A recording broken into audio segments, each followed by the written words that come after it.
Toilets అయిపోయినాయి. Septic tanks and water tanks కూడా చెప్తాను, గుర్తుపెట్టుకోండి.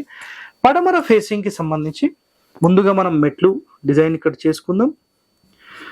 మెట్లు డిజైన్ చేసుకుంటే మనకు నైరుతిలో మెట్లనేవి క్లాక్ వైజ్ ఎక్కినా, యాంటీ క్లాక్ వైజ్ ఎక్కినా, అంటే గుర్తుపెట్టుకోండి, ఒక ఇంటి మెయిన్ డోర్‌కి రైట్ సైడ్‌లో మనం బయట నుంచి చూసినప్పుడు రైట్ సైడ్‌లో మెట్లుంటే ఇది clock or anti clockwise మీరు ఏది తీసుకున్నా పైకి ఎక్కిన తర్వాత క్లాక్ వైజ్ లోనే మనం లోపలికి ఎంటర్ అవుతున్నాం.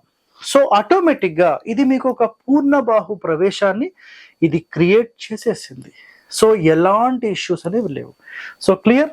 ఇప్పుడు ఇందులోపల గమనిస్తే గనక మనము సెప్టిక్ ట్యాంక్ ఎక్కడ పెట్టాలని అడిగినప్పుడు స్థలం మొత్తంలో 2 భాగాలు డివైడ్ చేయాలి. అంటే 9 భాగాలు డివైడ్ చేసి 2 వదిలేసేసి 3వ స్థానం నుంచి పెట్టుకోవచ్చు. బట్ ఇంటి మూల మళ్ళీ సెప్టిక్ ట్యాంక్ మూల కాకూడదు. అప్పుడు ఏం చేస్తాం, ఇంటి మూల నుంచి ఒక భాగం వదిలి ఇక్కడ సెప్టిక్ ట్యాంక్ మెయింటైన్ చేస్తాం. మళ్ళీ సెంటర్లో డోర్ ఉంది కాబట్టి ఈ డోర్కి కుడివైపుగా సంపు, ఇక్కడ సంపు, ఇక్కడ సెప్టిక్ ట్యాంక్. ఇంటి వెనకాల ఎప్పుడు కూడా సెప్టిక్ ట్యాంక్స్ కానీ సంపులు కానీ ఇవన్నీ పెట్టకూడదు.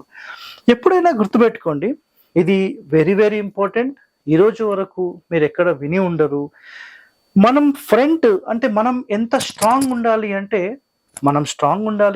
మన బ్యాక్ బోన్ స్ట్రాంగ్ ఉండాలి. అలాగే మన ఫ్రంట్ ఫేసింగ్ ఏదైతే పడమర ఉందో దీని యొక్క బ్యాక్ బోన్ అనేది మనకు తూర్పు అవుతుంది.